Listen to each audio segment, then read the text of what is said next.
बिस्मिल्लाहिर्रहमानिर्रहीम। सुब्हानल्लाहि व बिहम्दिही सुब्हानल्लाहिल अज़ीम। वक़ुलना कज़ालिका फ़ी क़ौलिही तआला वला ताकुलू मिम्मा लम युज़कर इस्मुल्लाहि अलैहि। आम बारी की खबर थी कि आम गैर मखसूसुल बाज़ तख़सीस पर की नहीं शो है। आप चूँकि टोल अफराद महमूली अफराद डेरी कुल अफराद महमूली दवा आम कतईल अमल है पटोल अफराद बया अमल क्या दे मुतालिक दा बल मिसाल जिक्र है वला ताकुलू मिम्मा लम युज़कर इस्मुल्लाहि अलैहि। तासु मखरो अग़ ज़बीहा लम युज़कर इस्मुल्लाहि अलैहि कि अल्लाह नाम पे नहीं याद सो है वर कदलता माँ देन मुराद ज़बीहा है देखिए उमूम है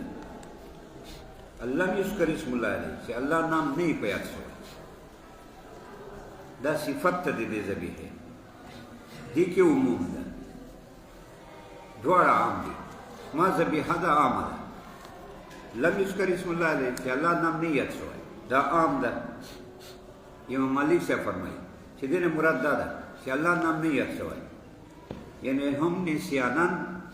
निस्यान तदा शामिल है चिवीर दी हम अमत तक शामिल है थोड़ा अफराद तदा शामिल है लिहाजा इमाम मालिक से मजहब दे के दाशा का कसदन नहीं जिक्र शो है और का निस्यानन नहीं जिक्र शो है खुदा ज़बीहा हराम है अल्लाह फरमाया और माँ की तामीम है अल्लाह युज़कर इस्मुल्लाहि अलैहि की तामीम है कि अल्लाह नाम नहीं याद सो है निस्यानन ही का आमद है ये वजह तो मजहब दाद इमाम मालिक से इमाम शाफी से अल्लाह से फरमाई कि ना अल्लाह नाम नहीं याद सो है पर ज़बीहे बने का आमदनी का निस्याननी द्वार जायज़ थी ये तो मजहब दाद है। हाँ ये दलील चला अल्लाह खुदा से फरमाई कि ला ताकुलू मिम्मा लम युज़कर इस्मुल्लाहि अलैहि कि अल्लाह नाम नहीं याद सो है मखरो इमाम शाफी से मजहबदार से चना कि नहीं याद सो है आमदनी का निस्याननी कि नहीं याद सो है उदे खुराक ठीक था इमाम शाफी से वही वले वैसे का गोरा हदीस के रानी हदीस के दारा थी कि नबी पाक मुबारक ने तपोसो कि सड़ा कसदन बिस्मिल्लाह न हुआ है हज़रत सल्लल्लाहु अलैहि वसल्लम से खुरोई देखा फ़ईन तस्मियत अल्लाह फ़ी क़ल्बि कुल्लि मुमिन कुल्लि मुस्लिम बिस्मिल्लाह हर मुमिन ज़र के नो खुरोई नो का आमदनी प्रिखी खुरोई और दासी निस्याना वाले जो का निस्यान को अदना दर्जा दा आमदना दा को कमज़ोर है फ़र्द निस्यान और हदीस के राजी रुफ़िअ अन उम्मती अल-ख़त व निस्यान खता निस्यान मा उम्मत न माफ़ नो निस्यान को अदना फ़र्द है अमद आला फ़र्द है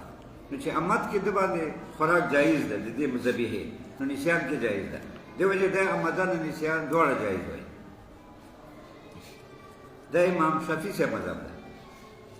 अहनाफ दा से वही इमाम अबू हनीफा से अमदन नहीं वेली न बेना ठीक न रहे अकल निस्यानन दना पाती तो बेदा ठीक है न इमाम सरदा पर आमद माने हमले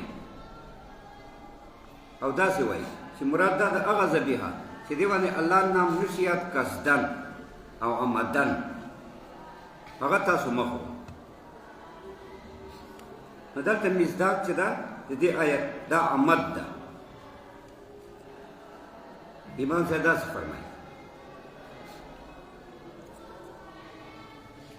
और दलील दा से वही कि ठीक हदीस के खुरागली दी कि तासु मखरो मज़बूहा शिगाले बादी बिस्मिल्लाह नहीं जिक्र शवे अमदन खुदा को हदीस तक खबर वाहिद दा खबर वाहिद ज़न्नी दा और किताबुल्लाह कती दा कती ज़न्नी की मुकाबला राशि तरजीह कती थे लिहाजा तरजीह पर यह माने कि अमदन बिस्मिल्लाह वे शवी आगे वाले आगे खुराक जायज़ न او حدیث دې په مقابل کې متروک ده فکر هغه ځونی ده کنه کتی خو ځونی مقابله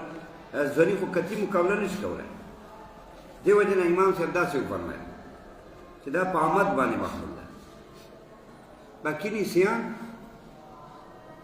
هغه دې کې نه ده داخل امام صاحب فرمایي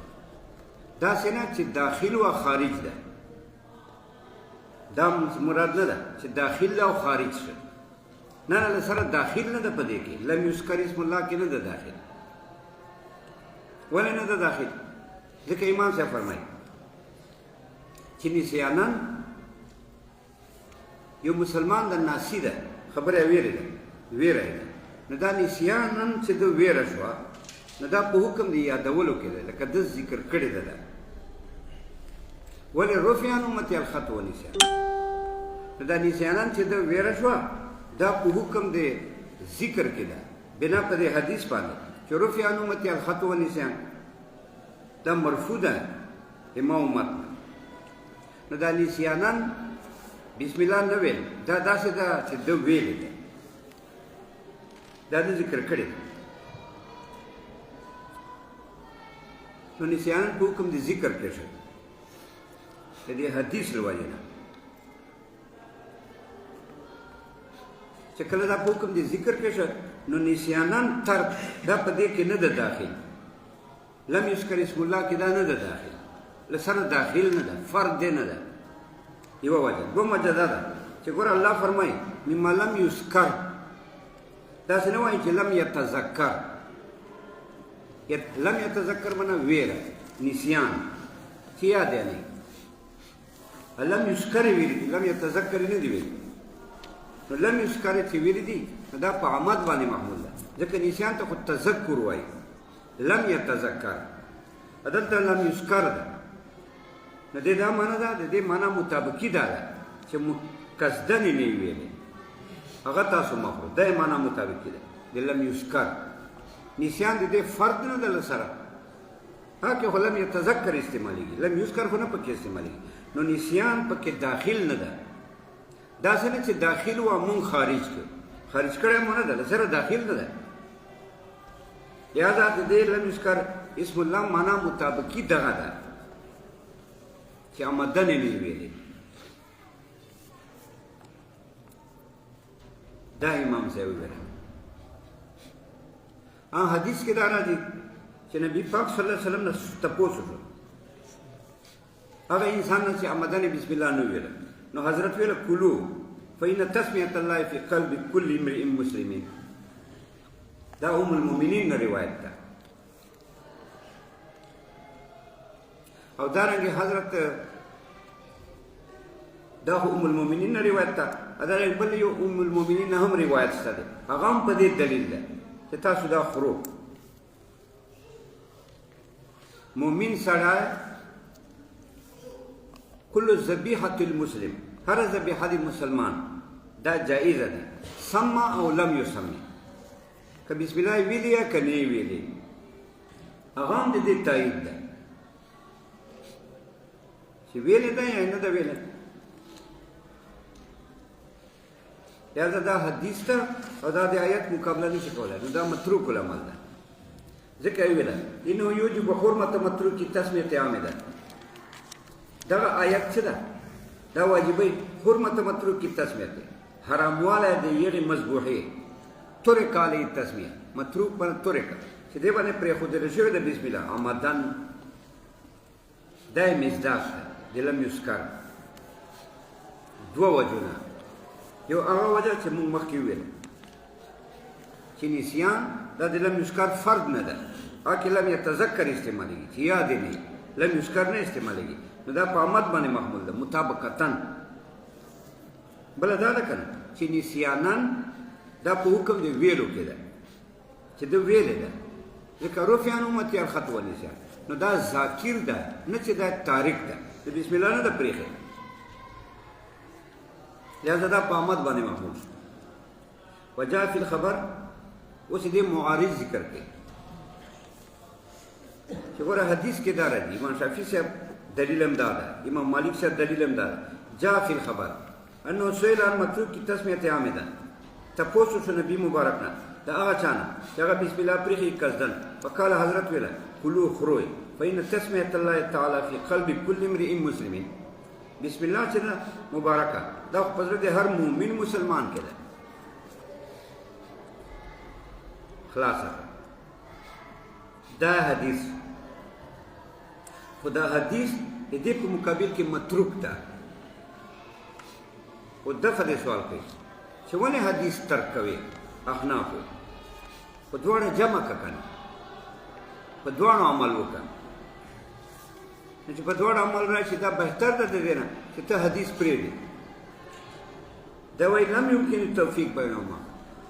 دې جمع ممکن نه ده وایي لازم شي اجتماع نه کېږي ځکه قرآن داسې وفرمایل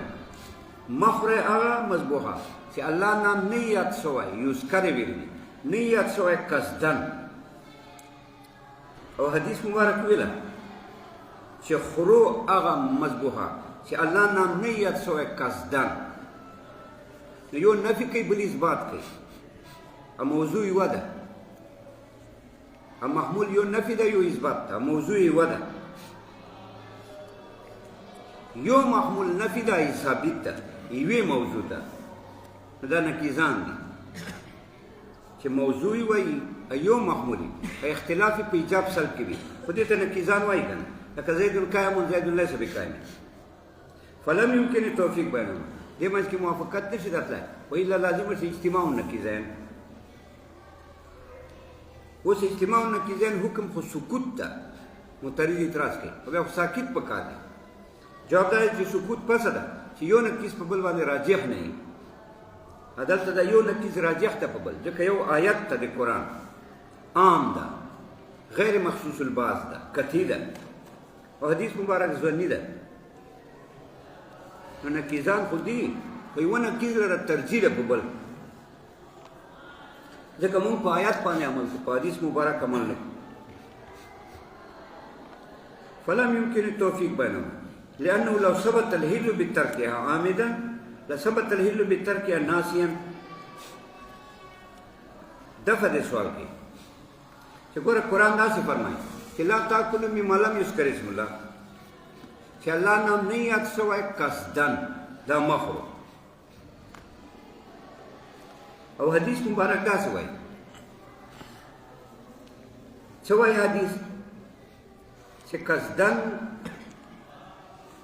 یو سړی قصدن بسم الله نه ووایي دې حکم څه ده نو حضور فرمایل چې دې حکم دا ده چې قصدن یې نه ویله نو خورو یې او سره لازم دا ده چې که نسیانن یې نه وویله بیا مه خورو ځکه حدیث کې خو داسې راغلی چې که آمدن یې نه ویله بیا خورو نو دې سره دا لازم شه چې که نسیانن یې نه وویله بیا یې مه خورو دا خو نقیضان نه دي ځکه قرآن کې دا راغلی چې مه خورو چې نه یاد شوی نام دی الله قصدن هغه معنا خو مونږ قصد کړی دی لم یذکر اسم الله او حدیث کې دا راغلی چې نسیاننې بیا مه خورو نو هلته دا راغلی چې قصدنې مه خورو دلته دا راغلی چې نسیاننې مه خورو نو دې کې څه تعارض ده دا خو نقیضان نه دي نقیضان خو دې ته وایي چې یوه موضوعي یو محمولي دواړو منځ کې اختلاف په ایجاب سلب کې دلته وایي یوه موضوع یو محمول نه شو ځکه دا راغله چې لا تاکلوا مما لم یذکر اسم الله قصدن خو دا مطلب دی که نه چې قصدن آمدن دا مه خورو حدیث مبارک کې دا راغلی چې آمدن یې پرېښي هغه خو خورو او دې سره دا لازم دی چې نسیانن یې پرېښي بیا مه خورو نو دا مطلب دی که نه چې نسیانن یې پرېښي بیا مه خورو او دلته دا راغلی قرآن کې چې قصدن یې پرېښي بیا مه خورو خو دواړه صالبې دي موضوع یوه نه ده هلته دا راغلی چې قصدن یې پرېښي بیا مه خورو حدیث کې دا راغلی چې نسیانن یې پرېښي بیا مه خورو چې آمدن یې بیا خورو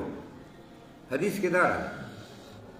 نو موضوع یوه نه ده محمول یوه نه ده هلته آمدن خبره ده دلته نسیان خبره ده دی وایي نه لأنه لو ثبت الهل بترکها آمدن لثبت الهل بترکها ناسیا حدیث باره کې دا مسله چې حدیث کې دا ثابته شوه چې آمدن خورو حلاله ده نو چې آمدن حلاله ده نو نسیانن خو خود حلاله ده چې آمدن حلاله ده خو نسیانان خو په طریقې اوله حلاله ده ولې ځکه آمد فرد اعلی ده نسیان فرد ناقص ده نو چې فرد اعلی سره حرمت نه راځي نو نسیان خو فرد ادنا ده نو ادنا سره په طریقې اوله حرمت نه راځي نو حدیث مطلب دا چې قصدن پریخي هم خورو اکه نسیانن هم خورو داره خوره قرآن کې داره چې لا تاکلوا مما لم یذکر چې چا قصدن پریخي مه خورو نو التراله چې قصدن پریخي مه خورو حدیث کې داره چې کامدن پریخي هم خورو اکه نسیانن پریخي هم خورو نو لازم شي اجتماع نه کیږي ځکه هلته آمد باندې کې داره چې مه خورو حضرت آمد باندې کې داره چې خورو نسیان په حکم دی آمد کې ځکه آمد اعلی درجه ده نسیان ادنا درجه ده نو چې هیل په آمد مرتب شو نو په نسیان خو په طریقې اوله مرتب وي آمد خو اوچته درجه ده نسیان خو فرض ادنا ده چې اعلی له وجې حرمت نه راځي نو ادنا له وجې په طریقې اوله حرمت نه راځي لأنه لو ثبت الهیل بترکها که هیل ثابت شي په ترک تسمیه عمدن لثبت الهیل بترکها به حلال والا ثابت په ترک تسمیه ناسیا ایضا ناسیان به هم ثابت فحينئذ يرتفع حكم الكتاب فحينئذ يرتفع حكم الكتاب دا جواب دی اعتراض ده اعتراض دا ده معترض اعتراض کوي چې ګورم آیت څه ده مما لم یذکر اسم الله دین ناسی خاص لا تاکلوا مما لم یذکر اسم الله مخرو چې چا قصدن بسم الله نه ویلې په مذبوحه باندې دا مخرو ناسی تینا خاص ده یعنی ناسی دینا وطلع ده نو چې ناسی ووته نو دا خو عام مخصوص الباس شو چې ناسی ووته عام مخصوص الباس شو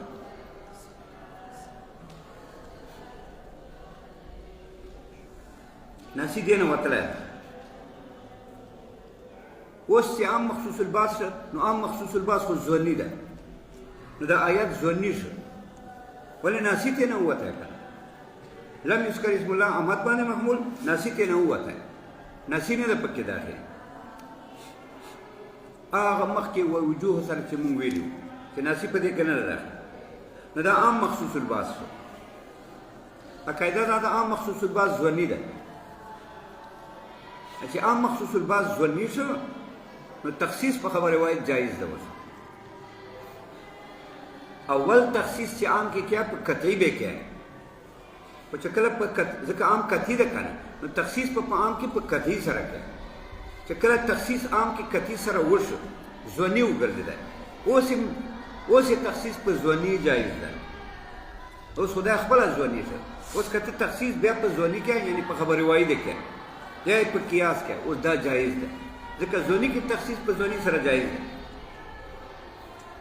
نو چونکې مې معلوم یذکر اسم الله دې کې ناسی وتلی و چې ناسی وته نو عام مخصوص الباس چې عام مخصوص الباس ځونی شو نو خبر روایت یې مقابله کولی شي خبر روایت کوم چې حدیث کې دا ده چې آمدن تاسو کوم شی یو سړی بسم الله آمدن نه وایي دا تاسو خورو دا خبر روایت شو دا خبر روایت تخصیص په آیت کې کوي ځکه آیت ځونی ګرځېدلی ده لوجه د تخصیص د ناسینا چې ناسی تخصیص وشو نو دا ځونی شو چې ځونی وګرځېده اوس یې مقابله خبر روایت کولی شي څنګه بیا مقابله کوي خبر روایت به دا ترې نه وباسي دا آمدن به ترې نه وباسي دا جواب کوي چې ښه آمدن وباسي ناسی وتلی ده بیا خو لازم شو تحقق دی هم بې د افرادو نه بیا خو د سره فرق پاته نه شو بیا چې فرق پاته نه شو بیا خو عام نسخه شو بیا خو دا منسوخ وګرځېدی والتالي باطل عام نه منسوخ کېږي په خبرې وایي فحينئذ يرتفع حكم الكتاب دې وخت کې چې ته حدیث سره عامد وباسې او التدا لم یذکر اسم الله عام مخصوص الباس د په ناسی سره ناسی ته نه وتلی ده نو عام مخصوص الباس سره ځونی شو نو مقابله خبر روایت کوي چې څنګه مقابله وکړي یعنی خبر روایت به تنه دا آمد والو باسي نو چې دا وباسي بیا خو عام بلا مصداق پاتې شو بیا لم یذکر اسم الله علیه کې څه شی پاتې شو بیا خو یو شی پاتې نه ده چې دا د دې مصداق شي بیا خو لازم شو رفع د حکم الکتاب نسخ د کتاب راله النسخ په خبره روایت سره جایزه نه ده فحينئذ يرتفع حکم الکتاب دې وخت کې اوچت شو حکم د کتاب فیترک الخبر لہذا حدیث په پرېږدی آیت په نه پرېږدی په پوه کنه خالي وكذلك قوله تعالى وامهاتكم اللاتي ارضعنكم كذلك دا مثلا چې عام په مقابله کې به خبر روایت متروکی د کام خو کتی ده بیا خبر روایت ځونی ده چې عام کتی ده خبر روایت ځونی ده نو ځونی به متروکی په مقابل د کتی کې اوس بل مثال ورکړي وامهاتكم اللاتي ارضعنكم هم معنا حقیقي ده معنا حقیقي څه ده اولاد معنا حقیقي څه ده کلیت جزئیت حقیقي معنا یې کلیت جزئیت ده یعنی مور کلی دا بچای جزئی دو منځ کې علاقه دي کلیت جزئیت دي اوس ګوره دو کې چې علاقه دي کلیت جزئیت رااله جزئیت ته ولد په یو پیو ثابتېږي چې په حالت رضاعت کې وي چې رضاعت کې وي نه دی رضیع وي یعنی خوراک نه کوي سکاک نه کوي خالی پی خوري دغه کلیت جزئیت په دې سره ثابتېږي ځکه چې دی پی خوري ادا د جز ګرځي اپی خو مور نه راغلی دي ادا دنه جز ګرځي ولې دا رضاعت حالت کې ده خوراک کوي نه سکاک کوي نه دغه پیو نه دغه غوښې جوړېږي دا ډوکي تکړه کېږي غوښې ته نه جوړېږي دنه جز ګرځي نو علاقه د کلیت جزئیت رااله که چېرته داسې وي چې دا پی خوري پس ته مودې د رضاعت نه نو رضاعت مودې نه بعد چې دا غټي نور خوراک هم کوي اسکاک هم کوي بیا دې سره جزئیت کلیت نه ثابتېږي دغه پیو سره کلیت جزئیت نه ثابتېږي ولې ځکه دغه پی چې رضاعت مودې نه بعد دا د جز نه ګرځي بدن نو چې بدن جز نه ګرځي نو کلیت جزئیت بیا نه ثابتېږي اوس یوه زنانه ده پردي ماشوم ته پی ورکوي نو دا زنانه یې کل ده دا یې جز ده خو دا یې جز ده په مودې د رضاعت کې که دی په مودې د رضاعت کې پی ورکوي بیا کلیت جزئیت ټیک ده مور کل ده دا پی جز دي او دا هلته هلک نه جز کېږي ځکه موده د رضاعت ده هغې نه غوښې جوړېږي چې رضاعت مودې نه بعد بیا غوښې ته نه جوړېږي بیا دا فضله ګرځي بیا ته نه غوښې نه جوړېږي نه اصلي اجزا ته نه بیا نه جوړېږي زاید اجزا کېدای شي یعنې زایده غوښه یو اصلي غوښه یي چې هغې سره قوام وي یعنې هغې سره وجود الانسان مطابق وي دا اصلي غوښه ده اصلي هډوکي یو زایده غوښه یي نو چې مودې د رضاعت نه بعد وي بیا نه زایده غوښه جوړېږي اصلي غوښه چې هغې نه انسان مرکب ده دا ترې نه جوړېږي نو کلیت جزئیت پسه ثابتېږي چې دا پی ورکړي په مودې د رضاعت کې نو چې په مودې د رضاعت کې پی ورکړي نو دا پی بیا د جز شي هلته نه بیا د غوښه جوړېږي اصلي غوښه جوړېږي دې وجې نه بیا دا کله جز ګرځي اوس الله داسې وفرمایل چې هغه میندې تاسو ارضعنکم چې تاسو ته رضاعت کې یعنې پی درکړي دا تاسو میندې دي تاسو یې اولادو دا په تاسو باندې حرامې دي دې سره علاقه د نکاح منځ کې فاصله ده دې کې علاقه د نکاح نه جوړېږي چې دا بچی مثلا نه وي نو دا مور نشي په نکاح کولی د وجې د علاقې د رضاعت نه د وجې د علاقې د ابوت د وجې د علاقې د امویت بنوت نه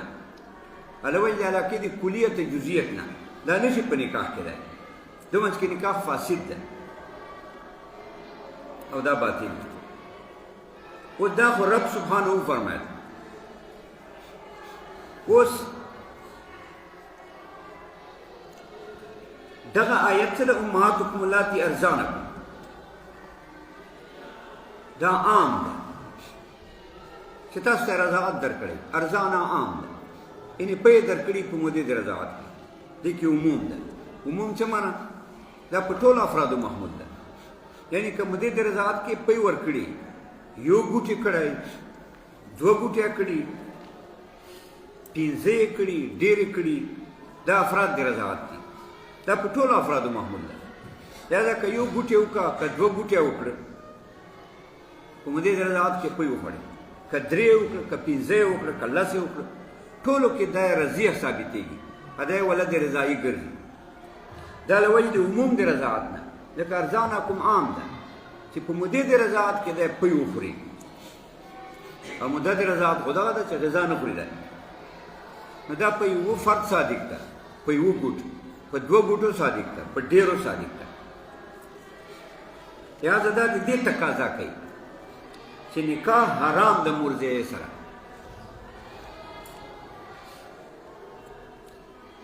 مطلقاً دا عموم له وجې نه هلته حدیث کې راځي چې لا تحرم المسة ولا المستان ولا الاملاجة ولا الاملاجتان حدیث کې دا راځي دا د ام المؤمنین حدیث ده لا تحرم المسة ولا المستان ولا الاملاجة ولا الاملاجتان موس چوس کولو ته وایي چې بچی ولګي دی چوس کي دا پی یو چوس کی یو چوس وکي په خولې مستان دوه چوسه وکي املاج داخلولو ته وایي دا موس دا د بچي فعل ده دا املاج دا زنانه فعل ده ځکه بچی جوس کوي املاج داخلولو ته وایي مور داخلي یعنې دا زنانه دا تای داخلي په خولې د بچي کې نو حدیث کې دا راځي چې یو چوس دوه جوسه دا حرمت نه پیدا کوي ولا الاملاجة ولا الاملاجتان یو ادخال دو ادخاله یعنی چې مور دا تا پکې داخل کړي دا حرمت نه ثابت دی حدیث کې دا راځي اول که ارزانکم هو عام و په ټولو افرادو محمول و که یو جوس یا که دوه یا که ډېرې او عام چونکې کتی ده غیر مخصوص البعض تخصیص نه ده پکې راغلی چې زوني دا خو کتی ده او حدیث مبارک زونی ده او کتیه زونی منځ کې چې مقابله راشي نو ترجیح کتی ته لہذا دا حدیث په متروک کې په مقابل د آیت کې او دا مسلک ته د احنافو او نور مسلکونه هم شته دی کنه لکه امام شافعي صاحب داسې فرمایي چې یو جوس دوه جوسه دا حرمت نه ثابت دی بلکې دا خمس رضعات وایي پنځه ګوټه یو کولی دا ده او بل کولی دا ده درې ګوټه دا ګوره یقتضي بعمومي دا تقاضا کې دا آیت یقتضي دا تقاضا کې دا آیت بعمومي په سبب د عموم خپل سره چې ارزانه ده حرمت نکاح المرضعات حراموالی د نکاح مرضعې سره مور سره د بچي نکاح مور سره ناروا ده وقد جاء في الخبر دا خو عام شو وقد جاء في الخبر حدیث کې راغلی دي لا تحرم المسة ولا المستان ولا الاملاجة ولا الاملاجتان نه یو جوس نه دوه جوسه نه یو ادخال نه دوه ادخال فلم يمكن التوفيق بينهما په دواړو منځ کې توفیق ممکن نه ده یعنې هلته قرآن ده دلته حدیث ده توفیق نه کېږي توفیق خو جمع ته وایي جمع دلته نه راځي که نه ولې نه راځي ځکه هلته موجبه کلیه ده ارزانکم دا حدیث څه ده لا تحرم المسة ولا دا سالبه جزیه ده سالبه جزیه موجبه کلیه نکیزان دا خو نکیزان لکه ته وایې کل انسان حیوان نکیز ده بعض الانسان لیس بحیوان سالبه جزیه نکیز موجبه کلیه ده هر انسان حیوان ده نکیز بعض الانسان لیس بحیوان دلته خو حدیث کې دا راغلی موجبه کلیه ارزانکم مطلق رضاعت سره امویت ولدیت ثابتېږي که یو رضاعتي یو ګوټي دوه ګوټۍ ډېرې دا موجبه کلیه شوه لا تحرم المسة ولا المستان دا سالبه جزیه ده یعنې یو موسه دوه موسه دا نه پیدا کړي حرمت نو توفیق نشي کېدای والا لازم چې اجتماع نکیزه او یو نکیز بل باندې اولاده ځکه آیت اولاد حدیث نه ولې کتی ده حدیث ځونی ده فترک الخبر خبر به متروکی بس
مجمل لا خو نه جوړېږي مجمل کتی ده او حدیث ځونی ده بیان د کتی په ځونی سره نه رسېږي چې ته تعین د کتی په ځونی سره ښه دی والصلاة وهي بمعنى الدعاء أي طلب الرحمة وإذا أسند إلى الله تعالى يجرد عنوان الطلب ويراد به رحمة مجازا دا وایي صلات دا دعا ته وایي لغت کې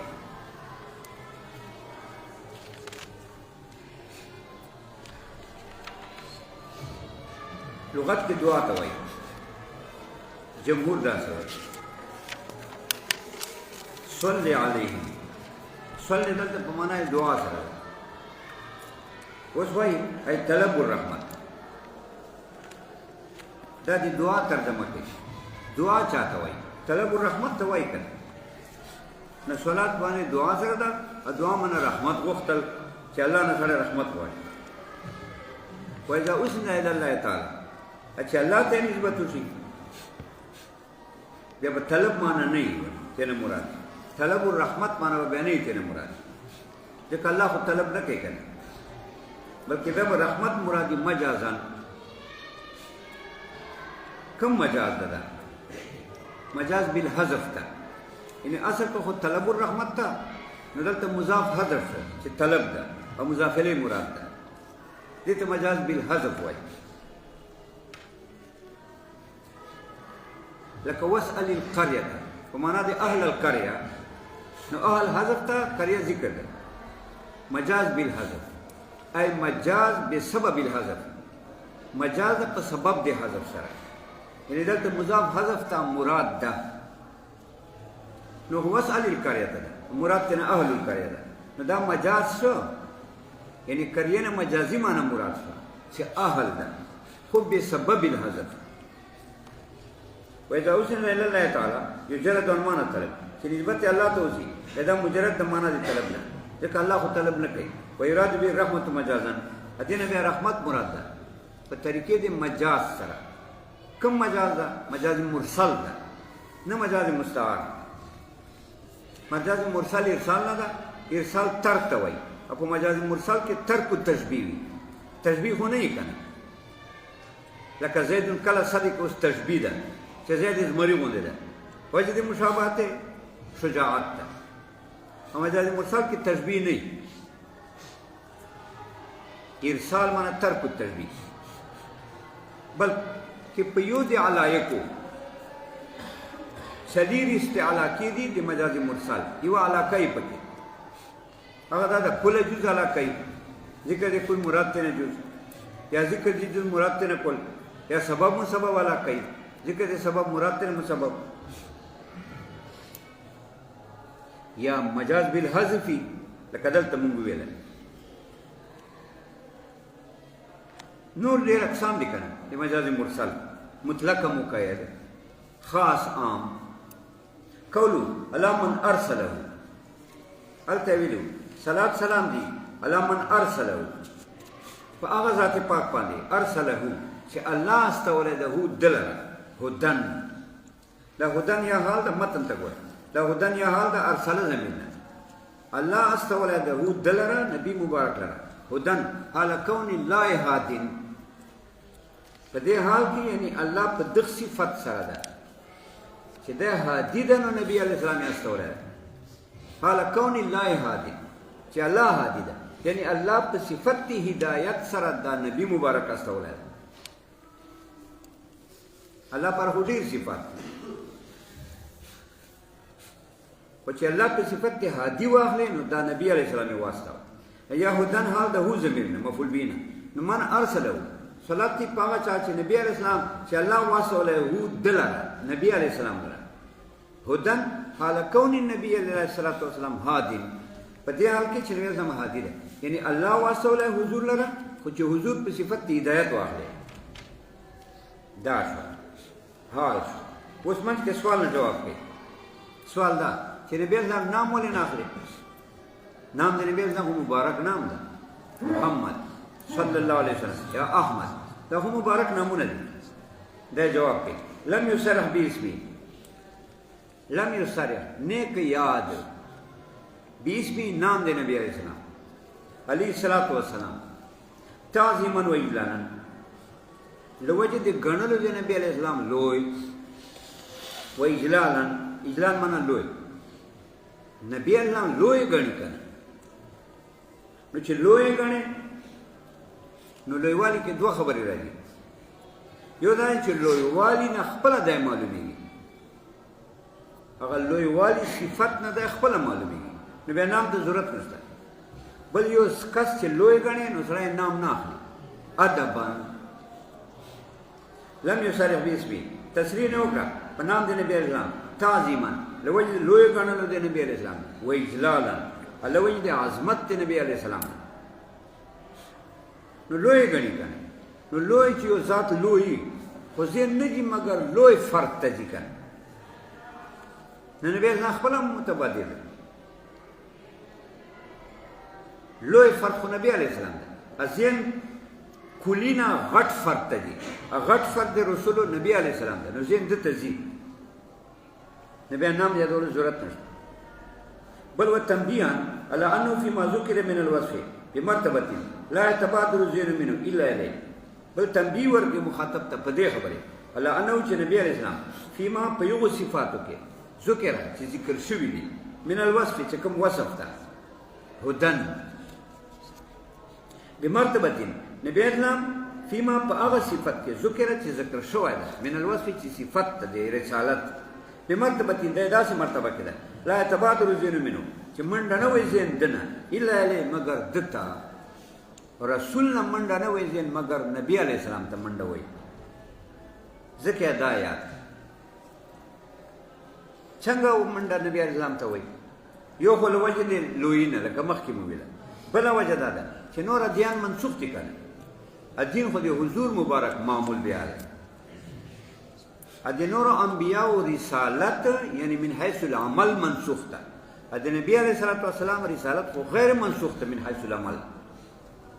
نور انبیاء و رسالت منسوخ ده من حیث العمل یعنی د دو پر رسالت باندې عمل نه کیږي اگر که من حیث الاعتقاد نه ده منسوخ عقیده خو بدی چې موسی علیہ السلام رسول وو هارون علیہ السلام رسول ده ټول انبیاء رسول دي مثلا نه دي منسوخ من حیث الاعتقاد عقیده بدی وی خو منسوخ دي من حیث العمل نبی الله رسالت نه ده منسوخ نه من حیث الاعتقاد نه من حیث العمل ذکر ذهن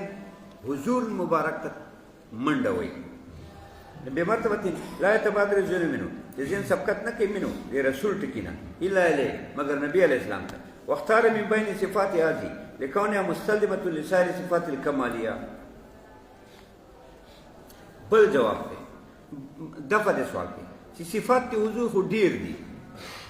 یو کم سل صفتونه دي نو دا یو صفت تا ذکر که ارسله چې الله د رسول ګرځولی ده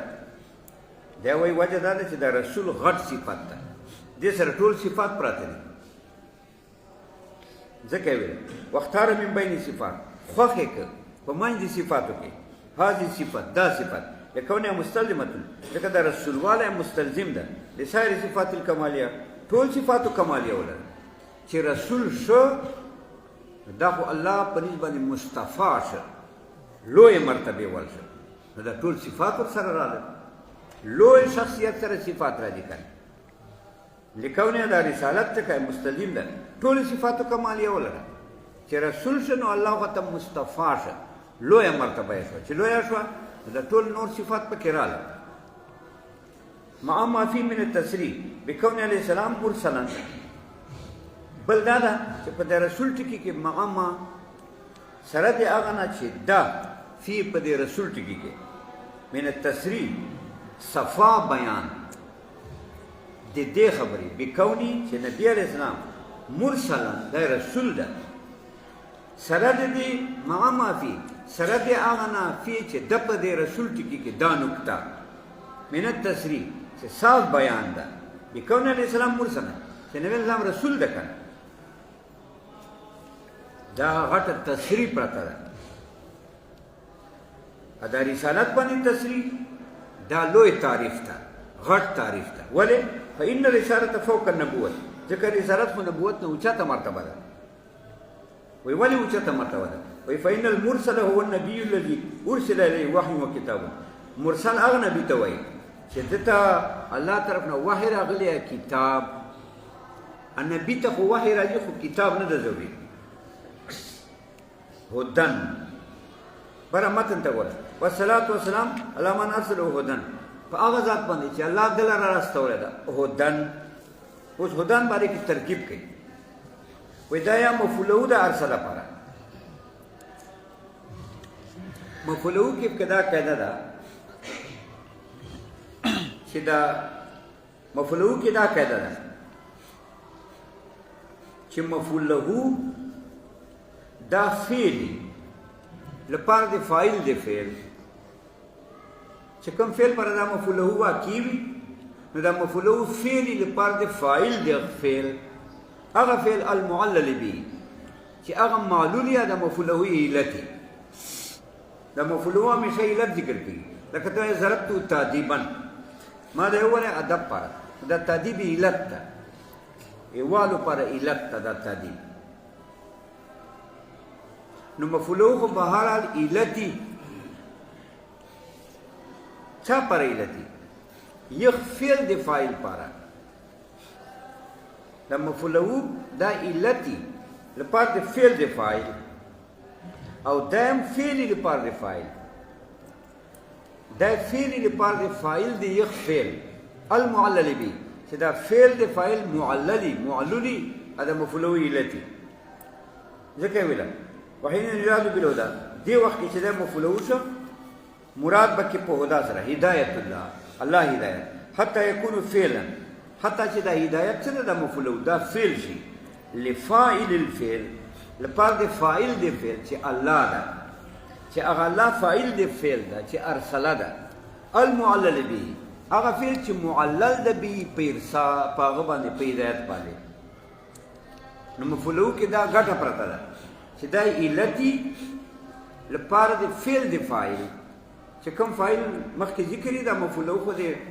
فاعل مفعول وي نو دا کوم فعل د فاعل مخکې ذکرې هغه لپاره دا مفعول علتی لکه ضربت تادیبا نو دلته هم دا هدن مفعول شو ارسل لپاره حتی یکون فعلا چې فعل وګرځي دا مفعول لفاعل الفعل لپاره د فاعل د فعل چې الله دا المعلل به هغه فعل چې ارسله ده چې معلل ده په دې مفعوله علت ده یعنی ارسال پر علت هدایت ده وین اراد بالهدى مراد په هدایت سره هدایت الله کې حتی یکون فعلا حتی چې دا مفعوله فعل شي دا هدایت فعل شي لفاعل الفعل لپاره فاعل د فعل چې الله ده الله فاعل د فعل ده چې ارسال ده المعلل به هغه فعل چې معلل ده په دې مفعوله سره هدایت پر الله ارسال کوي او حال عن الفاعل او عن المفعول دو ترکیب کې بل یا دا هدن حال د فاعل نه ان ارسله کې ضمیر الله ته راځي دا هغه نه هدن حال دا معنا الله واسطه ولایت دلره پالکون دی الله کې چې هادي ده دا حال اصل کې په معنا کې صفتی نه دا معنا الله واسطه ولایت هو نبی علیہ السلام هدن حال کون الله هادي حال من صفت یعنی الله چې په دغه صفت واغلی چې هادي ده نو نبی علیہ السلام یې واستول رسول ځکه هدایت پر رسالت ته ضرورت ده خلی او حال عن الفاعل او عن المفعول یا دا حال مفعول بینه ده دا معنا ده هو زمین نه ده ارسلو چې الله واستول هو نبی مبارک لره صلی الله علیه وسلم پالکون د نبی علیہ السلام کې هدن چې هادي ده یعنی دی هدایت په صفت واستاو او عن المفعول وحينئذ فالمصدر بمعنى اسم الفاعل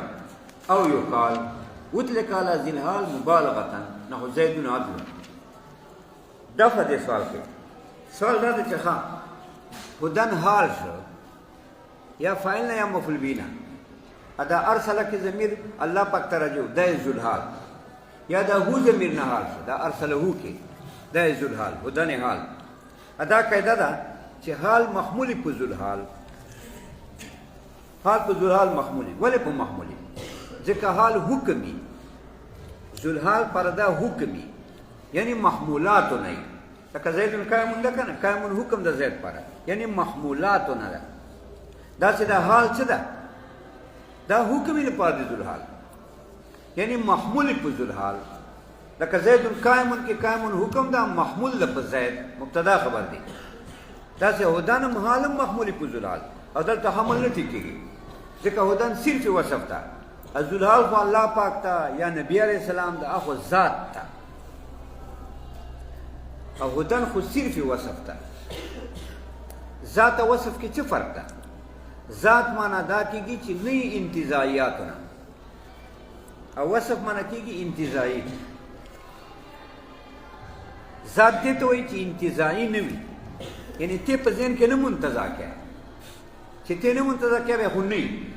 لکه زه تا نه خوف منتزع کوم اوس که خوف نه منتزع کوم بیا خو نشته او که زه خوف منتزع کتا نه نو بیا ما ذهن کې شته داسې مثلا ته ما نه خوف منتزع کې او که ته انتزاع وکړې ذهن کې کین چې کې انتزاع نه کین که ته ښه انتزاع وکړې بیا شته دی خوف کتاب په ذهن کې که ته انتزاع نه کې ما نه خوف نه منتزع کې بیا نشته اوس دا مسله ده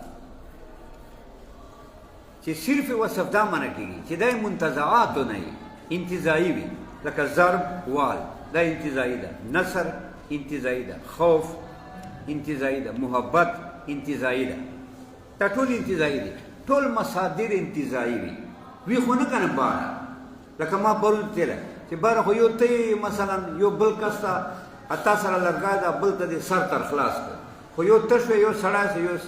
لرګی شو یو په سر باندې لګېدل شو دا ضرب کوم ده ضرب خو نشته خو ضرب دی نه منتزع ده تا په ذهن کې یا یو سړي سره تا بستره واخیستل خو یو ته یو سړی د یو بستره ده او دا نصر کوم ده مدد دی نه منتزع ده تا په ذهن نو دا هدن صرف وصف ده صرف وصف دا معنا چې دا یې منتزعاتو نه وي دا خو انتزاعي وي او ذات چاته وایي ذات دې ته وایي چې نه انتزاعي چې انتزاعیاتو نه وي بس دا ذات ده ذات دا معنا نه چې جوهري سړی لکه زید دې ته ذات نه وایي ذات معنا دا چې انتزاعي نه وي بس بیا جوهري یا عرضي چې هر څوک وي خو چې انتزاعي نه وي نو لازم چې حمل دی وصف په ذات ځکه هر سره ضمیر الله ته راځي ده یا ذوالحال هغه ده یا دا هو ضمیر نبی الله ته راځي ده دا ذوالحال ده نو ذوالحال خو ذات ده ذات څه معنا انتزاعي خو نه ده الله خارج کې ده نبی الله خارج کې ده دا خو انتزاعیات نه دي چې ته منتزع کې او هدن خو وصف ته مصدر ده او مصدر وصف ته وصف انتزاعیاتو نه نو لازم څه حمل دی وصف په ذات یعنی حمل دی انتزاعي په غیر انتزاعي او دا جایز نه ده ولې جایز نه ده ځکه انتزاعي پر خو وجود نه په خارج کې سره آزاد پر خو وجودي په څنګه حمله چې وشي پر وجود نشته خارج کې دا به څنګه حمله پاوه چا باندې چې پر وجود په خارج کې ده حمل خو احتیاط تقاضا کوي دغه خو احتیاط راتلای نشي یو ذهن کې د انتزاعي ده بل خارج کې د ذات ده به څنګه دا حمل کې حمل احتیاط ته وای احتیاط خو انتزاعیات او ذوات باندې محال ده احتیاط خو یو والی ته وای دا ونه یو کېږي یو ذات ته خارج کې بل انتزاعي ده په ذهن کې دا جواب کوي دا وایي چې دا مصدر څه ده هدن دا په معنا د اسم فاعل سره ده نو هدن په معنا د هادي سره ده خلاص ده اهادي اخو ذات مع الوصف ده ضارب ذات له الضرب ضارب ته یې کنه له الضرب چې د پر ضرب مضروب ذات وکالی الضرب ضارب ذات صدر عنه الضرب نو اسم فاعل خو بیا ذات دا خو خارج کېسته ده نو هدن په معنا د هادي سره ده هادي خو ذات مع الوصف ته اسم فاعل ده نو مخکې ذوالحال هم ذات او هادي هم ذات نو لازم چې حمل د ذات په ذات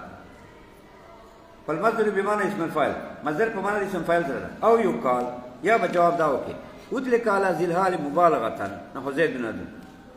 حمل شوی ده دا هدن په ذوالحال باندې چې د الله ذات ته یا نبی اسلام ذات ته مبالغه څه معنا لپاره د ادعا د کمال ادعا معنا چې ته دعوه د کمال کوي یو شاید کامل نه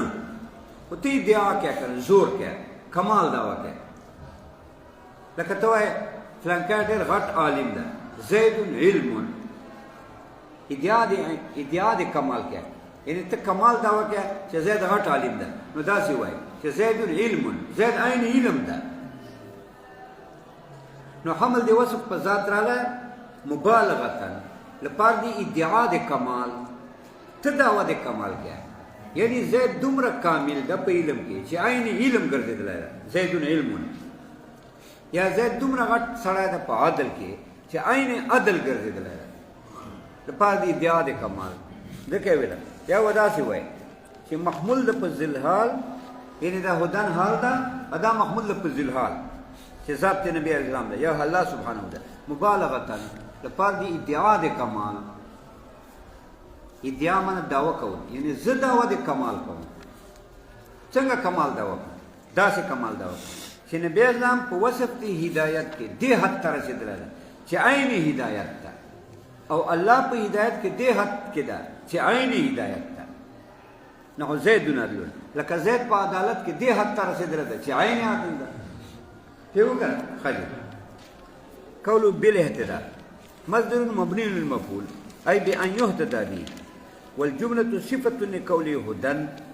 أو يكونان حالين مترادفين أو متداخلين ويحتمل الاستئناف أيضا وقس على هذا بالاهتداء هو بالاهتداء حقيق دا د نبی اسلام تعریف کوي چې نبی اسلام صلات دی په هغه ذات چې الله تعالی راستولی ده په هلکون د نبی اسلام کې چې هادي ده یا په هلکون د الله سبحانه کې چې هادي ده هو بالاهتداء حقیق هو بالاهتداء حقیق دا نبی علیه الصلاة والسلام دا جمله صفت ته اوس دا هو بالاهتداء حقیق دا جمله صفت ته لپاره د نبی علیه السلام یا لپاره په معنا کې صفت ته دا جمله صفت ته په معنا کې ځکه حال صفت یې کنه دا صفت ته په معنا کې نبی علیه السلام پر یا الله سبحانه پر هو بالاهتداء حقیق چې دا الله سبحانه یا دا نبی علیه السلام بالاهتداء په اتباع د هدایت سره حقیق لائق حقدار دي الله پاک په اهتداء سره لائق ده حقدار دی اهتداء معنی څه معنی اهتداء معنی دا چې اتباع د هدایت ته وشي دې ته اهتداء وایي هو بالاهتداء کې الله سبحانه په اهتداء سره بأن يهتدى به یعنی چې د دې هدایت اتباع وشي حقیق حقدار دی ونورا به الاقتداء یلی او نبی علیہ الصلوۃ والسلام یا الله سبحانه نور ده به الاقتداء یلی چې د سره اقتداء لایق ده څه معنی اقتداء لایق ده چې د دې اقتداء وشي نبی الله مقتدای او موږ مقتدیانو نور ده کنه نور سره دا لایق ده چې دا مقتدای او نور سره دا لایق ده چې خلق د تابع خلق مقتدیان و نورا و بالاقتداء یلی او الله دل راستوله د نور بالاقتداء یلی چې نبی علیہ السلام باندې اقتداء کول چې مونږ د مقتدیان شو ادم مقتدا شي یلی کو دا لایق ته نبی علیہ السلام د نورانیت دا د سره لایق د مقتدا والا دا د سره لایق ده خالي دا اوس لاندې وګورئ مصدر بمبني للمفعول أي بأن يهتدى به. دا وایي دا اهتدا مصدر ده، دا مصدر د افتعال ده، لازمي ده. اللازمي کې دا قاعده ده چې دا مبني للمفعول نه ګرځي، خو دلته دا مبني للمفعول ده. ادا معنی ده هو بالاهتدا نبی علیہ السلام په دې خبرې ان یهتدا به چې د دې اهتدا وشي، یعنی د دې هدایت اتباع وشي. حقیقت دا دې حقدار ده. نو دا اهتدا مصدر ده، ادا باب د افتعال ده او دا لازمی ده. بیا خو دا معنی کېږي چې هو بالاهتدا نبی اسلام په دې خبرې سره یا الله پاک په دې خبرې سره اهتدا چې دا مهتدی شي، بل څه نه هدایت اخلي، بل هدایت تابع وي، دا نبی اسلام سره لایق ده، دا الله سره لایق ده، دا خو د کفر خبرې کوي. نو معترض اعتراض وکړ چې اهتدا مصدر ده، لازمي ده، دا مبني للفاعل کېدای شي، مبني للمفعول نشي کېدای. بیا به داسې ترجمه وي هو بالاهتدا الله پاک په دې خبرې سره چې دا مهتدي وي، یا نبی علیہ السلام په دې خبرې سره چې دا مهتدي وي. مهتدي څه معنا؟ د بل چا هدایت اتباع کوي، حقدار ده. نو بل چا هدایت اتباع الله کوي، دا کفر خبره ده. نبی علیہ السلام د بل چا هدایت اتباع کوي، نه دا کفر خبره ده. نو دا جواب کوي چې نه نه سړیا اهتدا مصدر ده خو مبني للفاعل نه ده. دا معنی نه ده هو بالاهتدا نبی اسلام یا الله سبحانه په دې خبره سره اهتدا چې دو مهتدی وي، دو د بل چا هدایت اتباع کوي، حقیقت حقدار ده. دا غلطه خبره ده چې الله د بل چا اتباع کوي یا نبی اسلام د بل چا اتباع کوي. دا وینا نه، دا اهتدا ټیک ده، مصدر لازمي ده، مبني للفاعل ده، خو دلته مبني للمفعول ده. هلکه دلته مبني للمفعول څنګه وای؟ دلته به مقدر کې، نو دا د به تعدیت له وجې نه چې به مقدر کې نو دا لازمي متعدي ګرځي. تاسو صرف کې ویلي چې به مقدر کې نو متعدي شي. دا معنا هو بالاهتدا نبی علیہ السلام یا الله سبحانه بالاهتدا په دې خبره ان یهتدا به چې د دې هدایت اتباع وشي، خلق تابع شي، چې د دې هدایت اتباع وشي، حقیقت حقدار ده. ځکه ویلا مصدر مبني للمفعول، دا مصدر ده مبني للمفعول ده، ای بان یهتدا به چې د دې هدایت اتباع وشي. په وګورئ یهتدا به مجهول شوی چې د دې هدایت اتباع وشي. امونږ یا مهتدیانو دوم مهتدای، حقیقت حقدار ده. والجمله صفه لقول هدن او يكونان حالين مترادفين او يكونان حالين متداخلين. ودا ترکیب ته تکي ترکیب کې وایي چې لکه دا هو بیر اهتداء حقیق، دا ترکیب کې چا حیثیت لري؟ تا هو یا اتفاق نه دراوړای. اصل په کلامات په کلام کې دا ده چې یو متکلم نه جمل مختلفه صادري، یو متکلم نه ډېرې جملې صادري، نو یو په بل عطف کېږي، مناسبت پکې. تا خو عطف نه دراوړای. دا وایي دا مې ځکه نه دراوړای چې دا هو بیر اهتداء حقیق دا حال واقع ده، او حال او ذوالحال من کې وایي عطف نه راځي. حال او عامل دي ذوالحال من کې وایي عطف نه راځي. ځکه دا خو یو جزئی کړي، حال سره د عامل دي ذوالحال نه خو یو جمله ای. نو د یوې جملې اجزا من کې خو وایي عطف نه راځي. وایي عطف خو اجانب پردیو من کې راځي. دا جواب وکړو. وی ول جمله صفه، جواب کې دا وایي چې لکه سوال وشه چې بل ابتدا کې جمله ده تا وایي عطف نه دراوړای، اذان کې دا جمل دي چې متکلم واحد نه صادر دي، نو په کار ده چې منځ کې وایي عطف ای. دا وایي ول جمله صفه، وی دا و بل اهتداء کې چې دا جمله ده دا صفت تل پاده دي کول چې هدن،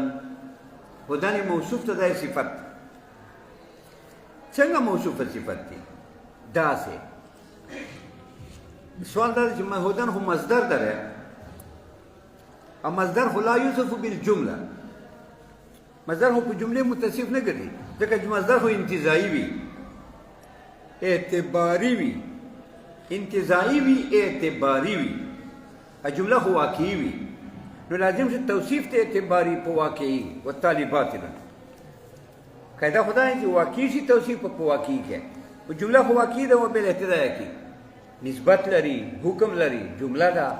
دا واقعي شی ده مخکې هدن خو وصف مصدر ده انتزاعي ده ځکه ما ته تلي وو چې مصادر ټول انتزاعي ذهن کې منتزعي نو دا خو توصیف دی انتزاعي شو په امر واقعي نو دی وایي نه دا هدن په معنی حادي سره ده دا مخکې ویلو هدن په معنی د حادي سره ده نو دا وبالاهتداء کې جمله ده صفت حادي ده هدن بمعنى الهادي نو هادي خو امر واقعي ده دا خو امر اعتباري نه ده دا خو انتزاعي نه ده هادي ده مخکې مو ویلو هادي الله ده یا الله یا رسول مبارک والجملة صفة لقوله هدى دا جملة صفت هادي ده خلاصة او يكونان حالا دا سمانا چې الله استولى ده حضور لره هادي دا سه هادي هو بالاهتداء کې چې دا دی اتباع کولو چې د دې هدایت اتباع وشي حقیقت اقدار ده نو والجملة صفة لقوله هدى دا جملة صفت هدى ده نو سوال پیدا کړ چې هدى هو انتزاعي ده جمله واقعي ده به انتزاعي شي توصیف ته په واقعي وکړو جواب ده چې هدن په معنی د هادي سره نو هدن هادي ده او به اهتداء کې دا صفت ده جمله څه ترجمه ده الله استولى د دل را هادي دا سه هادي دا سه هادي او به اهتداء کې چې دا په اتباع د هدایت سره حقدار ده چې د دې هدایت اتباع وشي او يكونان حالين مترادفين یا د دوړ حالين مترادفين دي حالين مترادفين چاته وای چې وزل حال نه دوه حال واقعي دته ترادف ولې وای ترادف اتحاد ته وای دا متحد دي کنه په وزل حال کې وزل حال نه دوه حال واقعي کې دو کې اتحاد د پزول حال کې څنګه به وای یا الله نه دوړ واقعي کې یا رسول الله نه دوړ حال واقعي کې ارسلو الله استولى د دلره پالا کون دی الله کی چې هادي ده یو اپالا کون دی الله کی هو به اهتداء کی چې د اتباع دی هدایت حقدار ده یا د نبی اسلام نه دوړ حال واقع کی پالا کون دی رسول الله مبارک هو دن چې هادي ده اپالا کون دی رسول الله مبارک هو به اهتداء کی چې د اتباع دی هدایت حقدار ده نه دا حالن مترادفین نبی علیہ السلام نا یا رسول الله سبحانه او متداخلین یا دا حالین متداخلین حالین متداخلین چاہتو چې یو البل کې داخلي نه یو حالی ذلحال نا ابل حال دا دوم حال چې دا اول حال نا بیا حالی یو حال بل کې داخلي نو حال اول خو ما قبل ذلحال نا حالی بیا به د دوم حال کې ضمیر ومنه ابه ذلحال کې دوم حال باغینه حال کې نو یې دې ته حالن متداخلن یو بل کې داخل څنګه بوای دا څه بوای الله من ارسله هدى الله استولى رسول الله لرا فالکون دې الله کی چې هادي ده اپالکون دې هادي کی چې هو بل اهتداء حقي یعنی هادي بنه به وسال کې یا رسول الله استولى رسول الله لرا هادي فالکون دې هادي کی هو بل اهتداء حقي خاجدار او يكونان مستداخلين ويختل الاستناف ايضا هذا احتمال لري دي جمله مستانفه ايضا دارنګي چې دا جمله مستانفه شي څنګه جمله مستانفه شي داسې هغه ته وایي چې الله دل راستوله د هادي فما الفائده في الهدايه یا داسې الله دل راستوله د هادي یو فما الفائده في الهدايه یو فائده یا لما ارسلوه هدى ولا الله دل راستوله هادي ځکه واسطه وکنه فائده دا ده هو به اهتدايه کې چې دا نبی علیہ السلام او دا هادي چې نبی علیہ السلام دا بل اهتدايه کې دا دی اتباع دی هدایت لایق تکنه ځکه دا هادي واسطه و وقت من استناد پوښه هاي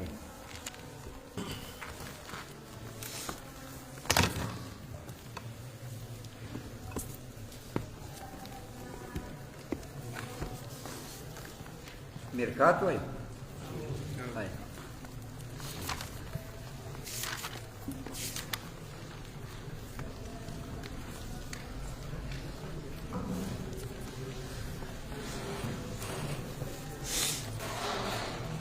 دا خطبه نه چې وځو به تیز کېږي دا خطبه کتابونو خطبه چې دي دغه سړی اشاره نه چې مسله شروع شي بیا آسان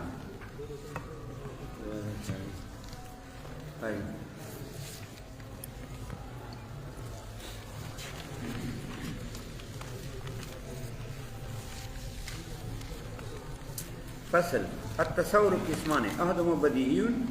والاخر نظري والتصديق ايضا قسمان. اوس فصل یعنی مسائل مفصوله دا داسې مسلې دي ما قبل نه جدا دي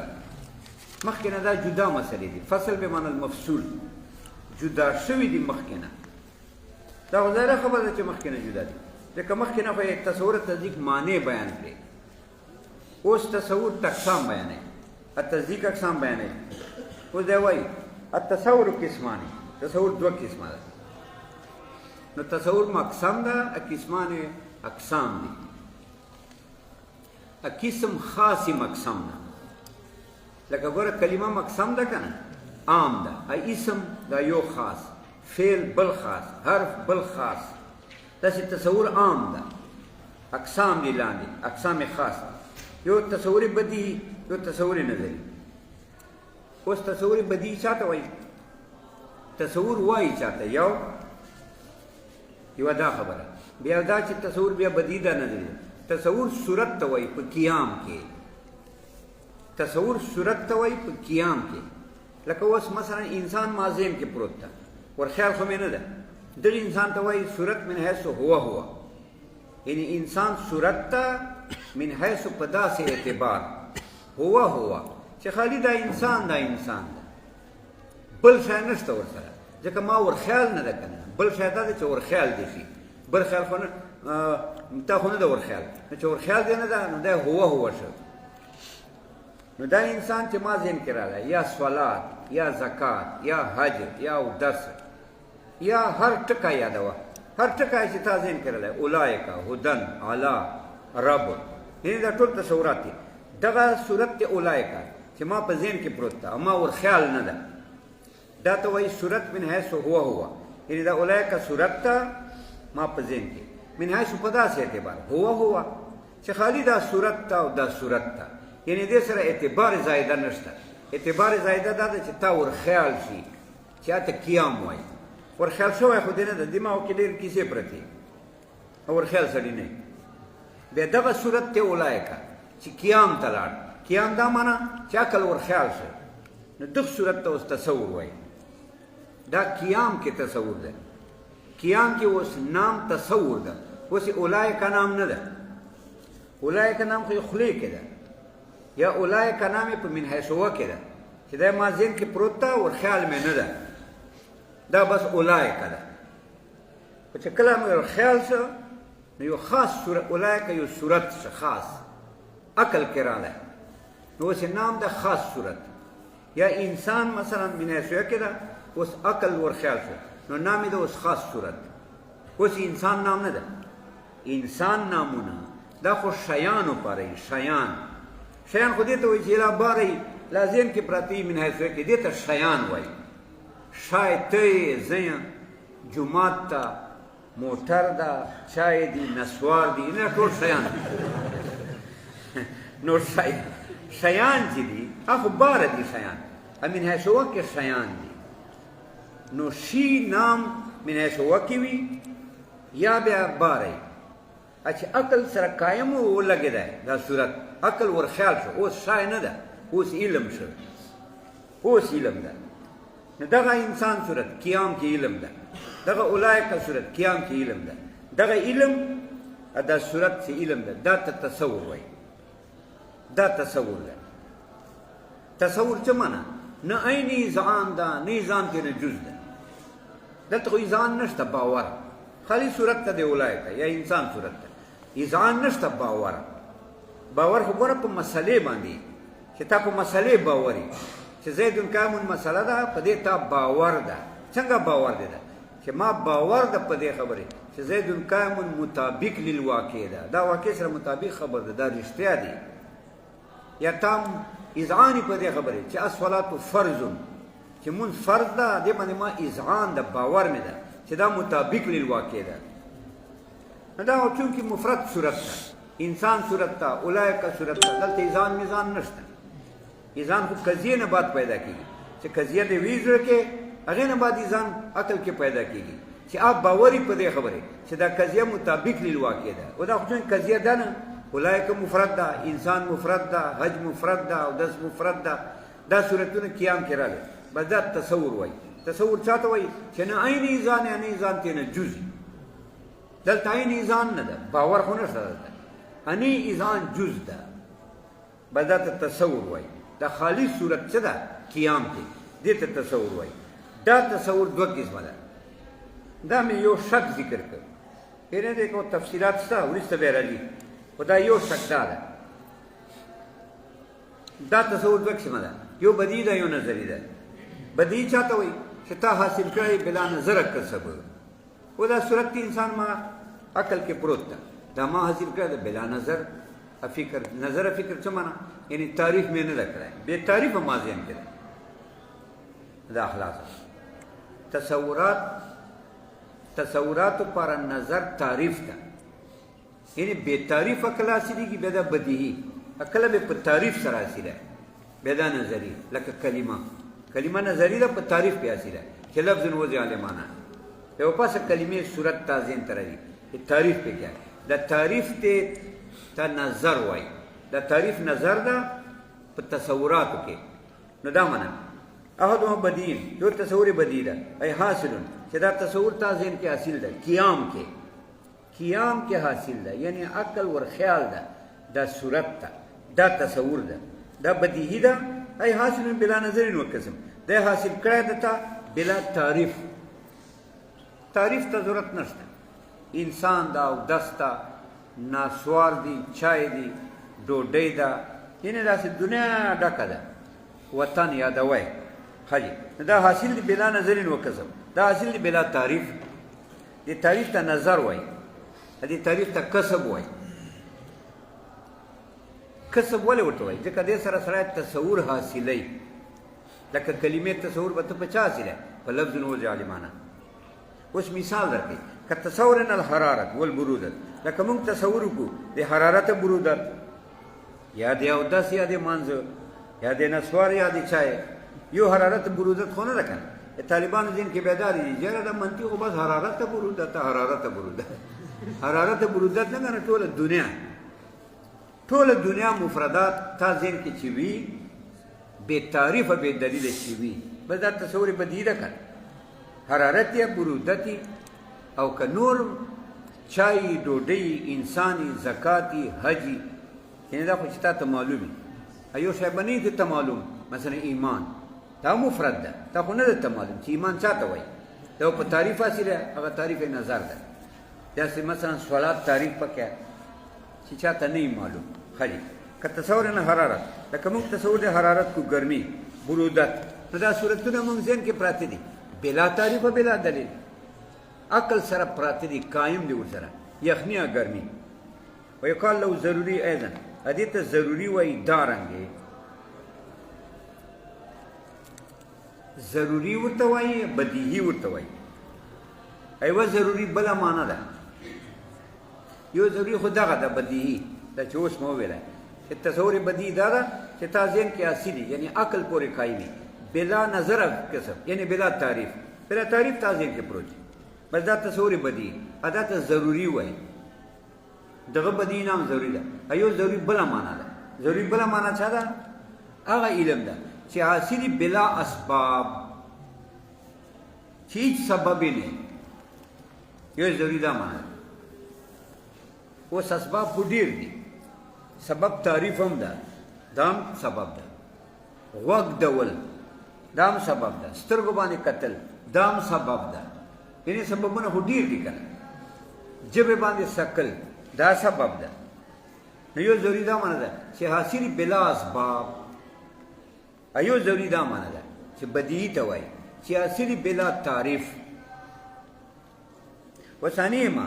دوم معنا تکي نظري تصور نظري ده تصور نظري چاته وایي ای يحتاج فی اصول چې دا محتاج په حاصلولو کې الى الفکر والنظر تعریف تا تصور نظری قیام کې وایي ګوره من ایسو کې نه من حیث کې خو انسان ده مثلا یا جن ده یا بل ده یا بل ده من حیث کې ده من حیث څه معنا جن من حیث په دغه اعتبار هو چې دا جن ده بل اعتبار نشته ورسره یعنی عقل سره قائم نه ده چې عقل سره قائم کې اوس تصور شو قیام کې نو دا نظری کېږي بیا نظری کوم ده چې ته حاصله قیام کې خو په تعریف بدلې اسې نه حاصلېږي نو کلمه به ته قیام کې راوړې خو چې تعریف خو یې وکړې که نه چې تعریف ته نه یې کړی نو به ته کلمه پېژنې نه نو به څنګه تا قیام کې راځي یعنې عقل پورې به څنګه قایمېږي ای یحتاج فی اصولي چې محتاج په حاصلولو قیام کې الا الفکر تعریف ته والنظر هدف تعریف ته نظر هم وایي فکر ورته وایي دې ته وایي نظر فی التصورات نظر تصوراتو کې تعریف سره به ته تصورات حاصلې نظري مثال درکې که تصور الجن والملائکه لکه موږ تصور د جن کو فرشتو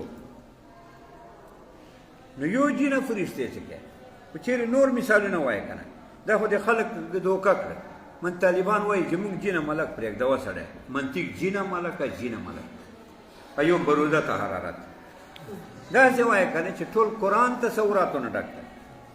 قرآن هر یو لفظ تصور نظری ده چوک بدیعی پکې الحمد کې الف لام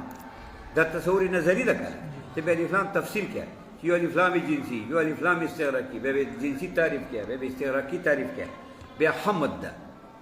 بیا حمد تصور ده که نه بیا حمد تعریف پکې چې حمد چا ته وایي بیا لله ده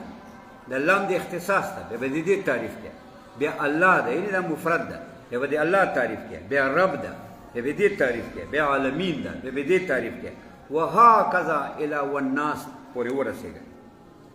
دا مثالونه ورکوو تاسو که نه تاسو دا دوه ټکي نیولي دي طالبان دوکه شو او وفاقیان خو هسې غریبان وفاقیان دي نو وایي چې دا یو جن ده یو ملکه یو جنه یو ملکه دا ګوره که تصورنا الجن لکه موږ تصور د جن کو او فرشتې کو فإننا محتاجونه موږ محتاج یو چې امثال هذه التصورات په دغو تصوراتو کې چې ملکه جن ده ای دو امثال نور واخله دنیا په ډکه ده چا ته محتاج یو الی تجشم فکر و ترتیب نظری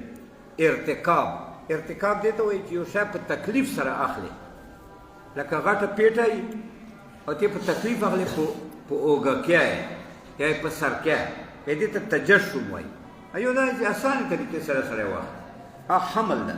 چې په تکلیف یې اخلي هغه ته تجشم وایي فإننا موږ محتاج په دغو تصوراتو کې دو امثالو کې الی تجشم فکر ارتکاب اخیستلو د فکر ته فکر به مونږ کوو فکر باندې تعریف و ترتیب نظری ترتیب ورکول نظر ته دا چې د ترتیب څه دپاره وایي خو نظر وایه که الی تجشم فکر و نظری مونږ محتاج یو چې مونږ ځان سره فکر نظر واخلو خو نظر کې خو ترتیبي که نه څنګه ترتیبي پکې داسې پکې چې ته تعریف کیا ہے وینه کلمې تعریف کیا نو لفظ به وایه وضع به وایه معنی به وایه بیا به دې ترتیب ورکړی لفظ به مخکې کې ځکه دا عام ده وضع به ورپسې کې دوم فصل ده دا خاص ده معنی به ورپسې کې دا بیا هغې نه خاص ده ځکه وضع کله معنی پرې کله اشخاصو پرې دا معنی خاص ده دا به ورپسې کې مفردین دا بیا هغې نه خاص ده ځکه معنی کله مرکب وي کله مفرد وي نه دا ترتیب به قایم کړي لفظ جنس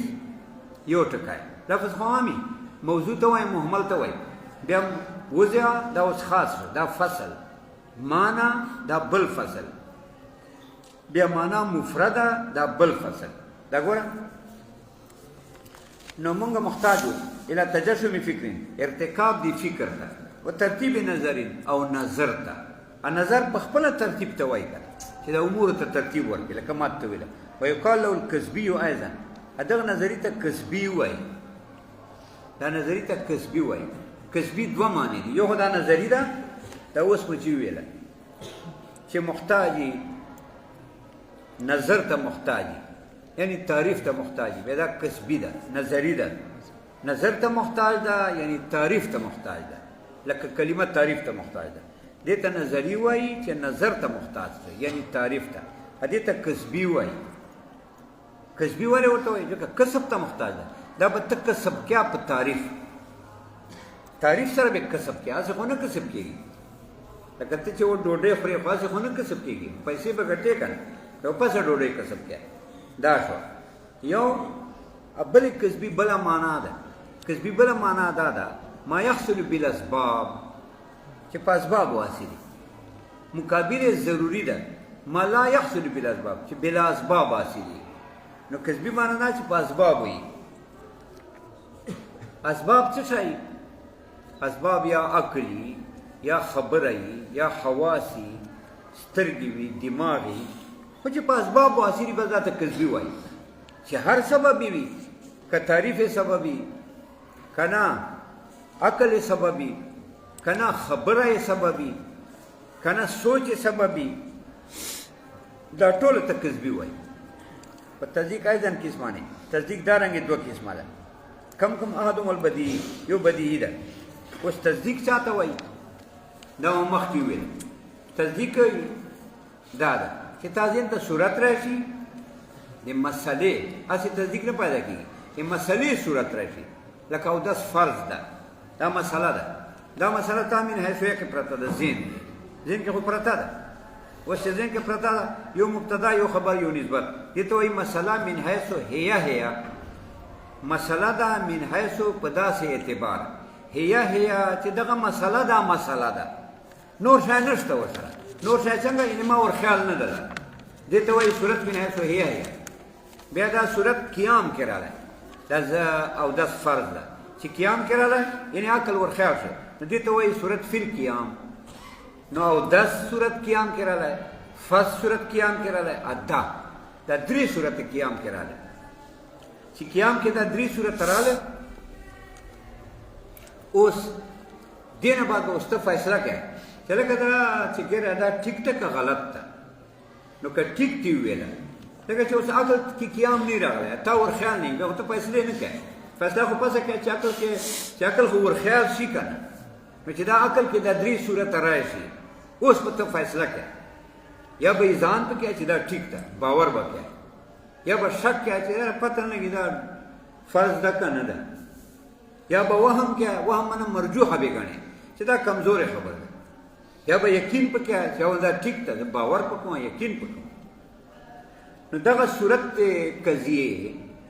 چې اودس فرض ده چې قیام کې راغلی نو درې صورت قیام کې راغلی یو صورت مبتدا چې اودس یو صورت خبر چې فرض یو صورت نسبت چې دا درې صورت راغلی او دې نه بعد ځان پیدا شو ځکه دا رښتینې کیسه وه تا سره دلیل و دلیل له وجې نه تا ځان پیدا شو باور دې پیدا شو یقین قسم دې ځان دی او چې ځان پیدا شو قیام کې اوس دا اختلاف ده چې تصدیق چوک ده نو بعضې وایي تصدیق خالی دا ځان ده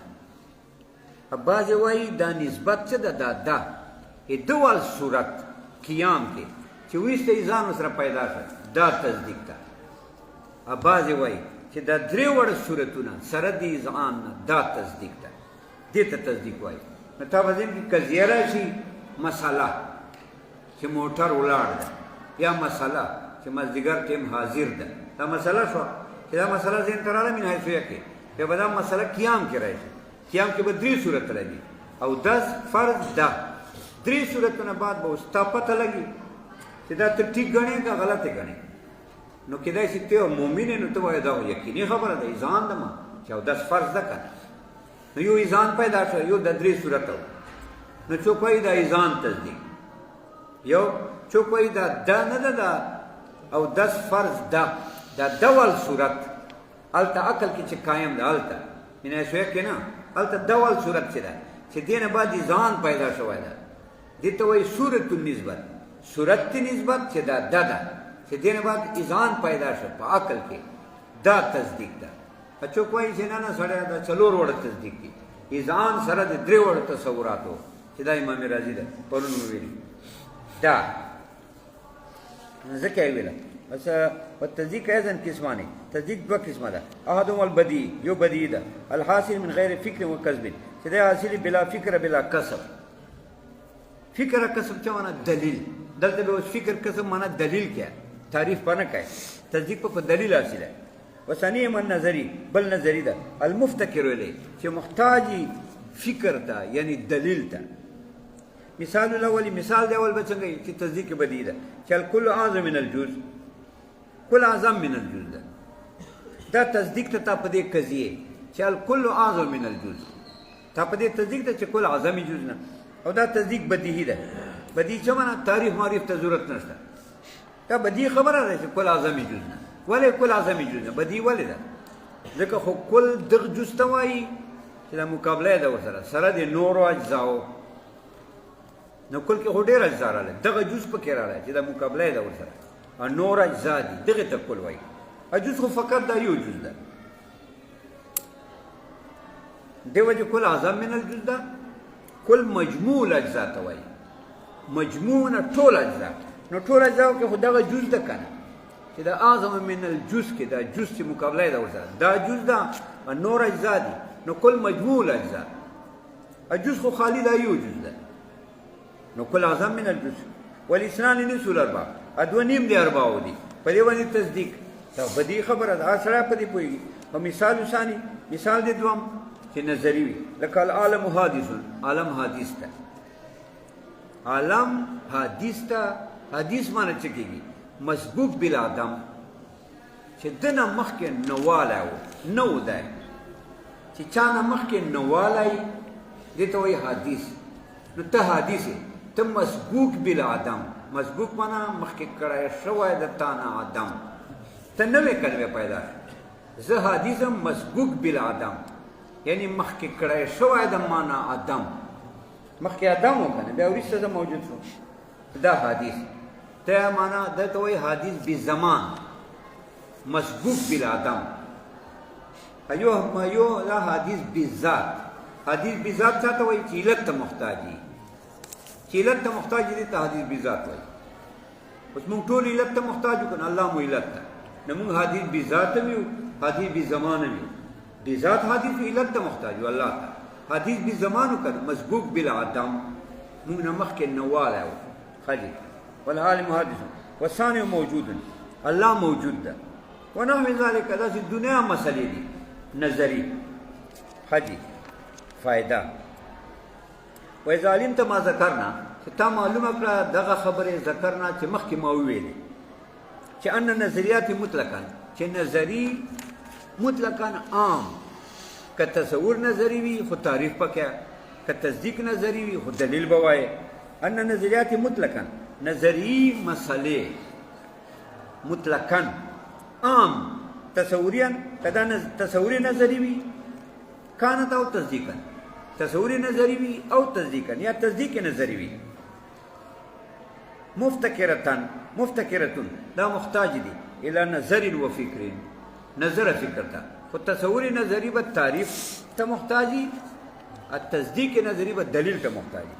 فلا بد لك ان تعلم معنى النظر اوس په کار دا چې تو پیژنې معنی د نظر چې لکه دا نظر لا چیز ته وایي نو نظر هم موږ ویلی مخکې اجمال چې نظر من تعریف چې ته تصور کې د کلمې یا د انسان مثال یا د حج خو تعریف پې کې کنه نظر تعریف ته یا دلیل په تصدیقاتو کې چې تا تصدیق ته پدې چې او داس فرض دا نو دې دلیل به اوس وایي هغه دلیل نظر حاجی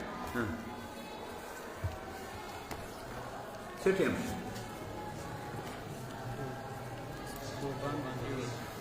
شو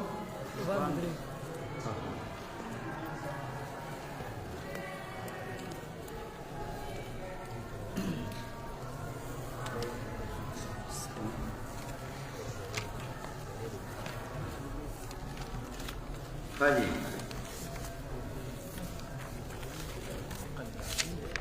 عقل کے برازی عقل بور خیال کی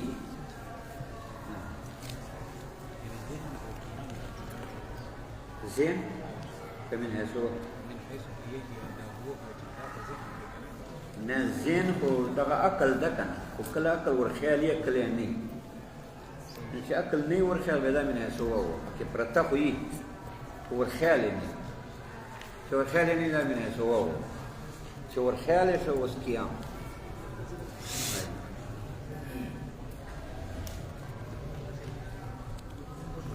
خاجي شرکایت را دا بدالعمالي مخکې وایي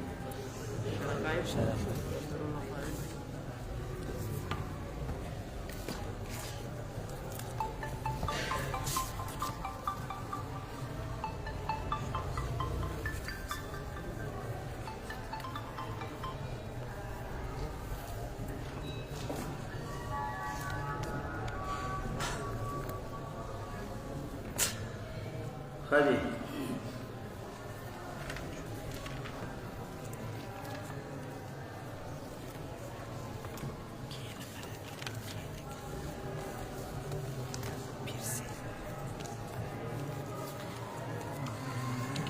بسم الله الرحمن الرحیم دا د ناظم کول ناظم چوک تا شیخ علامہ ابوالحسن تے کنیت سراج الدین علی ابن عثمان اوشی دا علاقه دا اوش دا اوش تا نسبت دا کلا دا قراو دا فرغانین سکل اللہ سراو و طیب مزد و مسواو اللہ دا قبر تازه کی و طیب مزد و مسواو اللہ دا خوشبودار کی مزد دا ارخ جائے و مسواو ٹھکانے جائے ارخ ٹھکانا کو آمد دی دنیا کی آخرت کی قبر کی شیر دا سوئے یقول العبد فی بدی الامال للتوحید بنظم کلو آلی یقول العبد عبد فائل دی یقول ادا مقول القول فی بدء الامال فی حرف جر بدء مضاف امالی مضاف الیہ امالی جمع دی املا املا په معنا دی مکتوب سره کی املا خو دې تم وای چې سره املا کوي یعنی بل ته وای هغه لیکي دې ته املا وای املا اطلاق په مکتوب باندې هم کی نو امالی جمع راوړه دې دلیل ده چې املا په معنا دی مکتوب سره نه ده املا په معنا دی مکتوب سره امالی جمع دی املا دا مکتوبات دفترونه مختلف دفترونه دی لیکن مختلف صفات دی ہر صفت کی تفصیل دا دفتر لیکن جمع دی اکدا مصدر واقعی املا دیکھو جمع نہ دیتی لیکن المصدر لا یسنع ولا یجمع مصدر کو نہ تسنیہ کرتی نہیں جمع کرتی ولی نہ کرتی لیکن مصدر پر نفس ماہیت دلالت دی مصدر کو خالی ماہیت توائی نو خالی ماہیت کو جمع تسنیہ نہ کرتی ندا امالی جمع دی املا دا املا په معنا دی مکتوب سره ده مصدری معنا نه ده مصدر نه دی تسنیه جمع فی بدء الامال دا بدء فی جاتا بدء مجرور ده ادا متعلق ته مقدر سره دا سره فی بدء الامال یعنی فی تالیف کتاب مسمى ببدء الامال په تالیف دی کتاب کې چې نامولا شوی ده په بدء الامال سره خجی نوائی عبد فی بدی الامالی پا تالیف تی کتاب کی چی مسما دا پا بدو الامالی سرا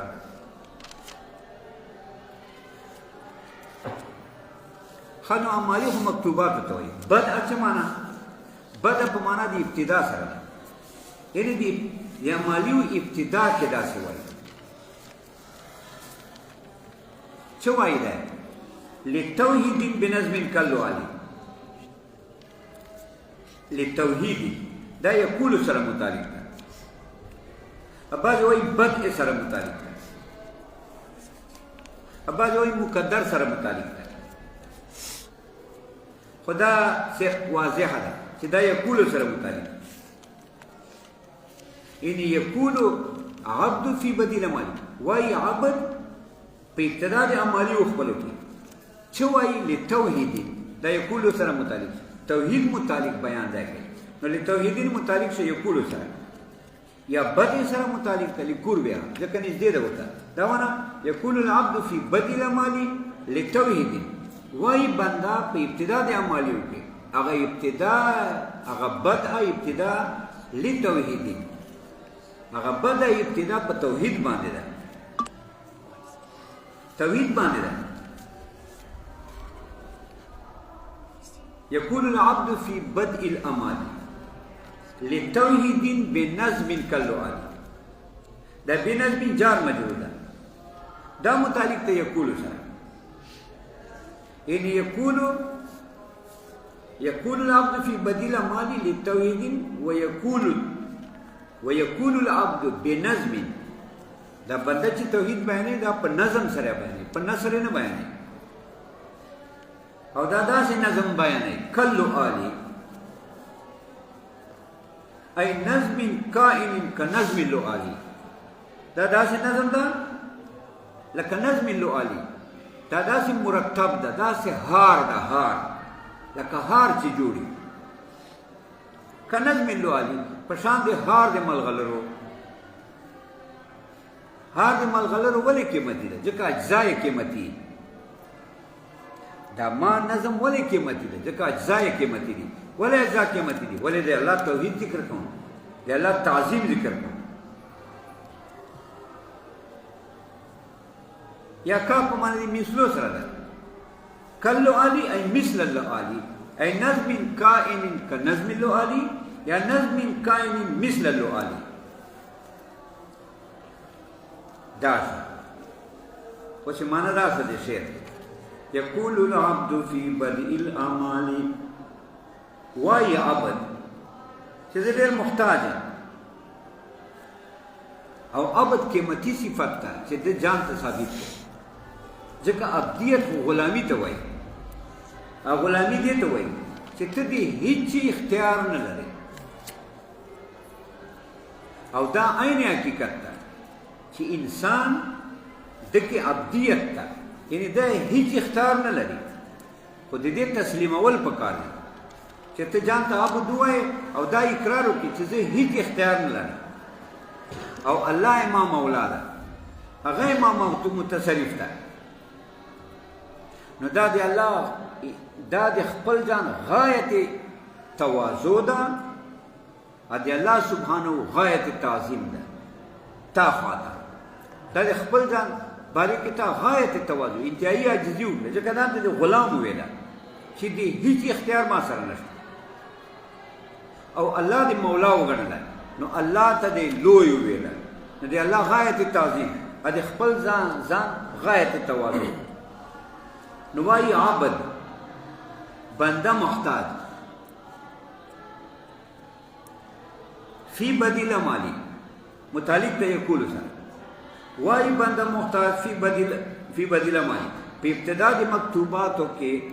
وای بنده د مکتوباتو په ابتدا کې وای یقول للتوحید. اب بنده چې وای نو توحید دی الله بیانې په ابتدا د اعمالیو کې. د اعمالی د مکتوباتو په ابتدا کې بنده بیانې توحید لتوحید یقول سره متعلق. یا دا بدء د اعمالیو توحید نه ده،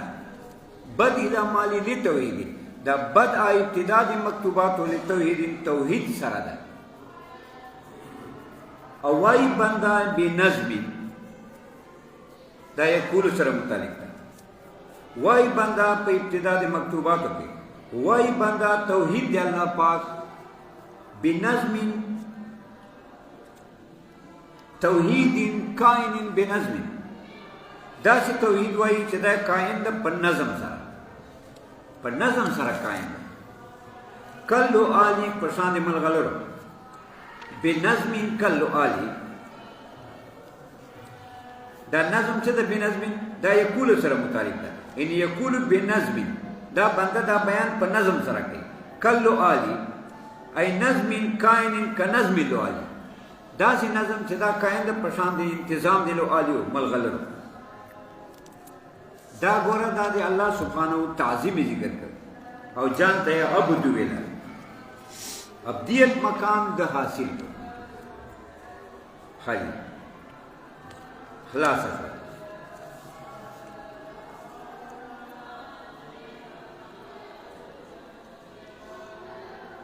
اوس دې کې لږ تفصیل ده. یو خدا خبره کړې ده چې یقول العبد عبد ځان ته دوی ویل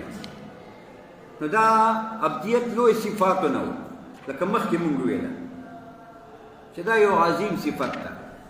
او په دې باندې الله راضي ده چې ته ځان ته عبد ووایې او د الله غلام ځان ته ووایې او دې پر مونږ آیتونه ویلي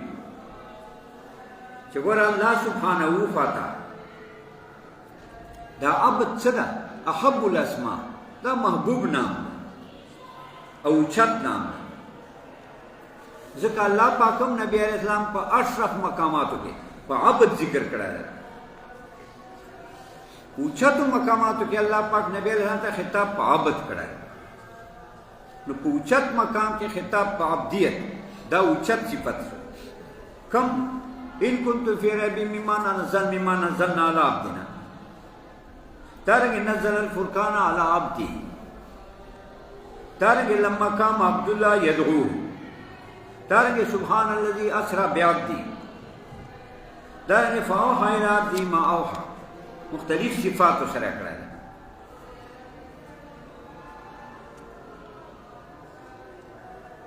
لو آلی ویلو لو آلی جمع دی لولو لولا غټ ملغلره ته وایي مقابل مرجان دا وړو ملغلره ته وایي باز وایي چې نه لولو دې ته وایي چې صدف خېټه نه حاصلې وي صدف په دریاب کې وي حیواني شکل ده هغې په دې خېټه کې چې کوم قیمتي کاڼی وي اته لولو وایي نو لولو معنا مستخرج من جوف صدف دریاب کې مرجان خیز احمر ته وایي خیز مشکڼو ته وایي دا هم قیمتي شی ده مشکڼې سرې مشکڼې دې ته مرجان وایي حاجی نو یقول العبد فی بدء الاعمال للتوحید بنظم کالآل توحید متعلق تفصیل دار چې توحید دو قسمه ده یو توحید الذات یو توحید الصفات توحید الذات دا معنا چې رب یو ده ادي ته وایي توحید فی الخالقیت فی المالکیت رب یو ده د توحید ربوبیت یا خالق یو ده مالک یو ده دې ته وایي توحید ربوبیت ایو توحید الصفات ده صفات یعنی توحید الصفات دا معنا چې کوم صفات الله سره دي دا مخلوق سره نشته مخلوق خالی انی صفات ده الا مجازن صرف مجازی صفات شته خدام دی الله په عطا باندې مبني الله ورګي مجازی صفات دا توحید فی صفات ده ایو توحید فی العبادت ده توحید فی العبادت دا معنا چې معبود نه ده مگر یو الله ده اگر دا مشرکین چې دي دغه توحید ربوبیت کې خلاف نه کړی دا چې کوم حنود دي سیکان دي چوک دي تو توحید ربوبیت کې خلاف نه کړی رب خودم الله منی ادا وایي چې موجد العالم صرف الله ده ادا وایي چې خالقم صرف الله ده مالکم صرف الله ده هندوان دا څه وایي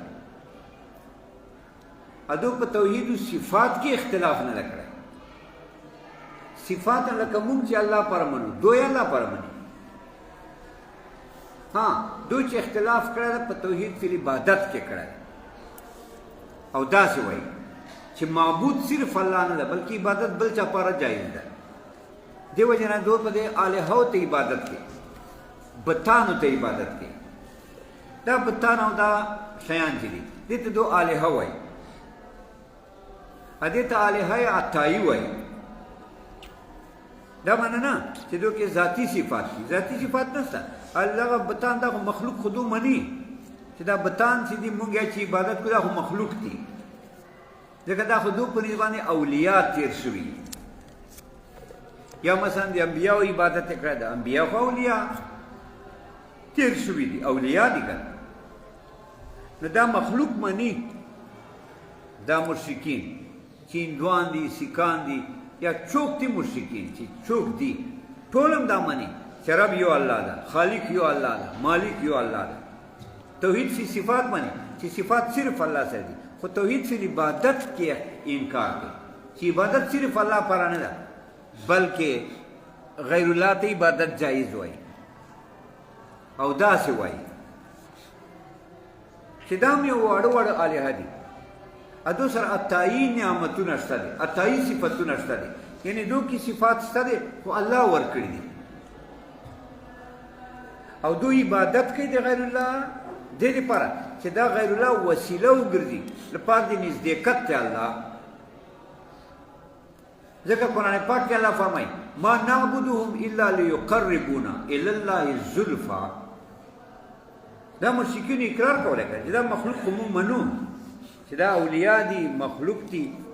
ما نعبدهم مونږ یې چې دی عبادت کوو دا دې دپاره کوو چې مونږ الله ته نږدې کړي نو دو شرک فی عبادت کوي عبادت کې شرک کوي چې دا عبادت کې شرک دا شرک فعلی ده فعل کې شرک کوي البته دا ده چې دا عبادت مبني ده په شرک فی الاعتقاد باندې ها ځکه دوی به تجاوز پسې کوي کنه به دو داسې وایي چې موږ د دو عبادت ولې کوو وایي دو سره علم غیب یا تایید شته کنه دو سره غیب ده دو سره تصرفات شته ده التایید نو دې تصرفاتو غیب له وجې نه مونږ یا دو عبادت کوو نو شرک فعلی سره دو په شرک اعتقادي کې مبتلا شي هغه دا چې علم غیب الله نه سوا ثابت کی تصرف الله نه سوا ثابت کی دا یو توحید ذات یو توحید صفات ها بس دی بیا ان شاء الله بل شعر پسې وایي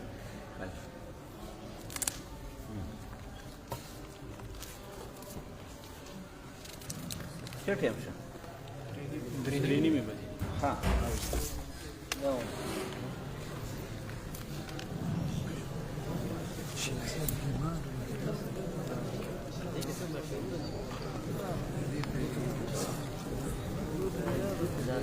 دا زما دي دام زما دي دام زما دي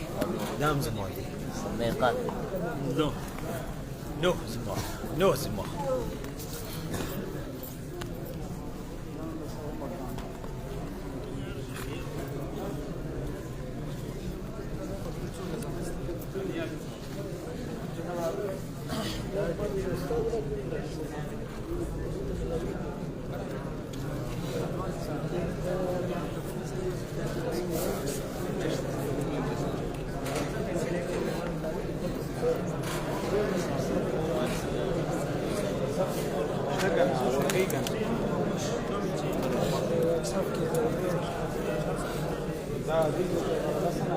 كموني شو ولا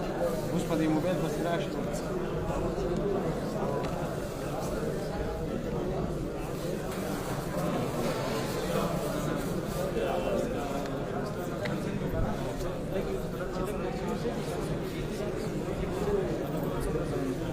روان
ورته باندې